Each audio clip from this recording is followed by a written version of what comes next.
मेरा यह सौभाग्य है कि मुझे आज अपनी कर्म भूमि हिमाचल, जहां से मेरा सार्वजनिक और राजनीतिक जीवन प्रारंभ हुआ, ऐसी पवित्र धरती पर मुझे एक लंबे अंतराल के बाद आने का सौभाग्य मिला है। और जब मैं यहां आया हूं तो अपने थोड़ा पीछे और दाहिने की तरफ मां तारा देवी को नमन करता हूं और उनसे आशीर्वाद मांगता हूं।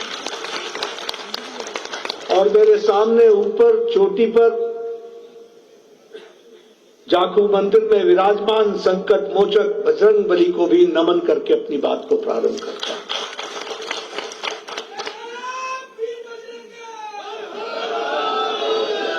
आप सब लोगों ने जिस हर्ष उल्लास उमंग ऊर्जा के साथ मेरा और मेरे साथियों का स्वागत किया है, सबसे पहले तो मैं उसके लिए आपको अपनी ओर से और पार्टी के कार्यकर्ताओं की तरफ से बहुत बहुत धन्यवाद देता हूं। बहुत बहुत धन्यवाद।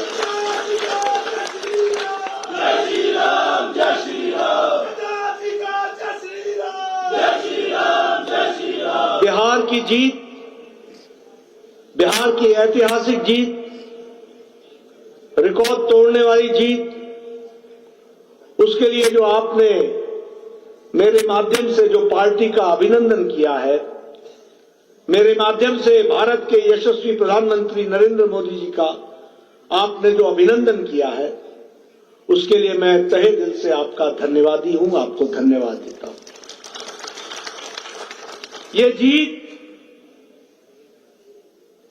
हमारे यशस्वी प्रधानमंत्री मोदी जी के प्रति बिहार की जनता का अटूट विश्वास और अटूट विश्वास के साथ साथ उनके नेतृत्व में देश में आगे बढ़ने का संकल्प, इस पर इस चुनाव के नतीजों ने, बिहार की जनता ने फिर से एक बार मुहर लगाई है। इसके लिए मैं विशेष करके धन्यवाद देता हूं। हमारी माताओं ने, बहनों ने, हमारे नौजवानों ने, युवाओं ने, हमारे किसान भाइयों ने, हमारे मेहनतकश मजदूरों ने, समाज के सभी वर्गों ने बिहार में एक तरफा जीत का संदेश सारे देश को दिया है और राजनीतिक दृष्टि से वो संदेश गया है। यह संदेश सिर्फ इतना ही नहीं है, यह संदेश जो लोग देश को और प्रदेश को घुसपैठियों के सहारे चलाना चाहते हैं, उनको भी बिहार ने बाहर का रास्ता दिखा दिया है। इसको भी हमको ध्यान में रखना चाहिए। आज देश में यह बहस चल पड़ी है, देश कौन चलाएगा? क्या घुसपैठियों के सहारे देश चलेगा, या देश उनके सहारे चलेगा जो देश में हमारे देश के नागरिक, राष्ट्रभक्त, जो देश के लिए दिन रात एक करके आगे बढ़ते हैं? बिहार ने संदेश दे दिया है, तुम जितनी यात्राएं निकालो, तुमको मुंह की खानी पड़ेगी, तुमको बाहर का रास्ता दिखाया जाएगा। यह उन्होंने दिखा दिया। मित्रों, मुझसे पूर्व वक्ताओं ने आपके सामने हमने क्या हिमाचल के लिए किया और वो हिमाचल का क्या कर रहे हैं, ये दोनों तस्वीरें आपके सामने खींचने का प्रयास हुआ है। जब हिमाचल का पीछे चुनाव हो रहा था तो मैं उस समय आपसे मिला था, मैंने आपसे चर्चा की थी। मैंने हिमाचल की जनता को भी कहा था कि गलती मत करना, राजनीति फुलका नहीं होती जो कभी इधर पटको तो कभी उधर तवा पर डाल दो।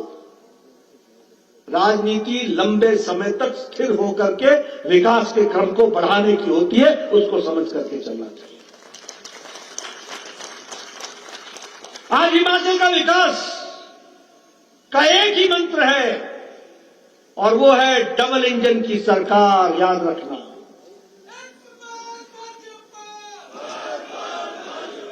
गाड़ी में एक तरफ पहिए होंगे और एक तरफ नहीं होंगे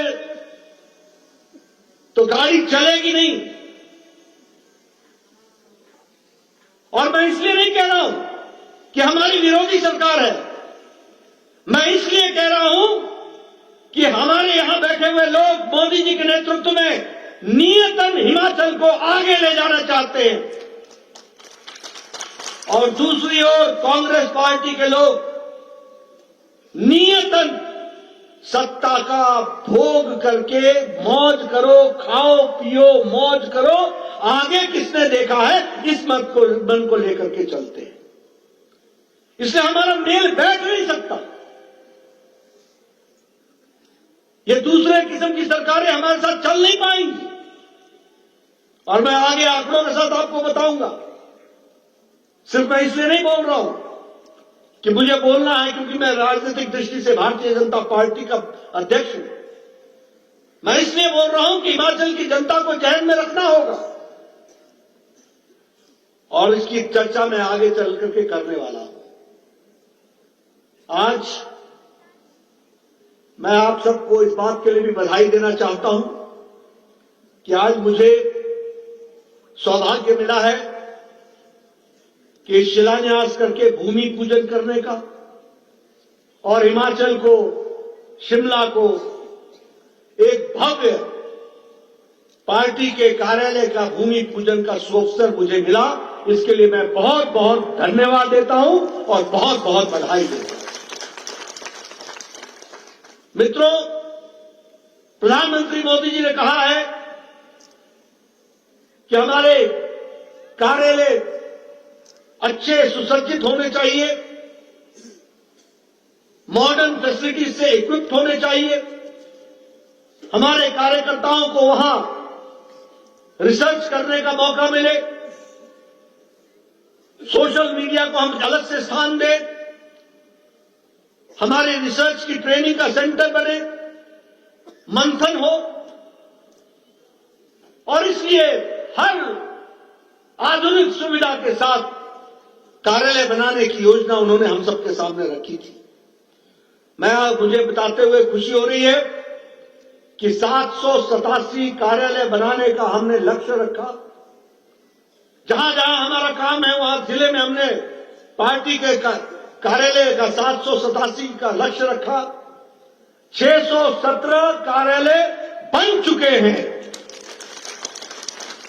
जिसमें हिमाचल प्रदेश के भी 9 कार्यालय बन चुके हैं और आगे चल करके 16 कार्यालयों में काम चल रहा है, यानी बचे हुए 11 कार्यालयों में काम चल रहा है।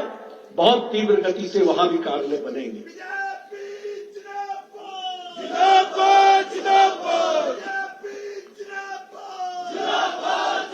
मित्रों, किसी भी पार्टी को चलने के लिए मैं बार बार बोलता हूं 5 क चाहिए। सबसे पहले तो कार्यकर्ता चाहिए, कार्यकर्ता को कार्यक्रम चाहिए। कार्यक्रम को करने के लिए कार्यकारिणी के माध्यम से कार्य को आगे कैसे बढ़ाना इसको तय करना चाहिए और कार्यक्रम को चलाने के लिए कोष चाहिए और कोष के साथ साथ कार्यालय की व्यवस्था, कार्यालय चाहिए। 5 क चाहिए। हमारे पास कार्यकर्ता है, हमारे पास कार्यक्रम है, हमारे पास कार्यकारिणी है।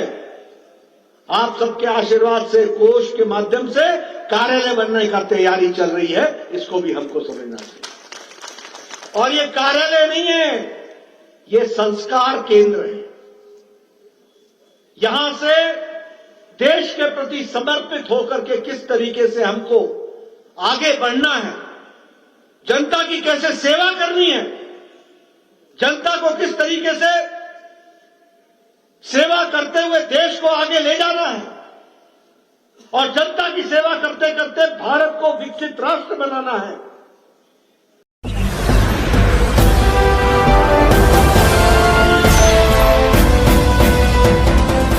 आप देख रहे हैं लाइव न्यूज 99, राष्ट्र सबसे पहले।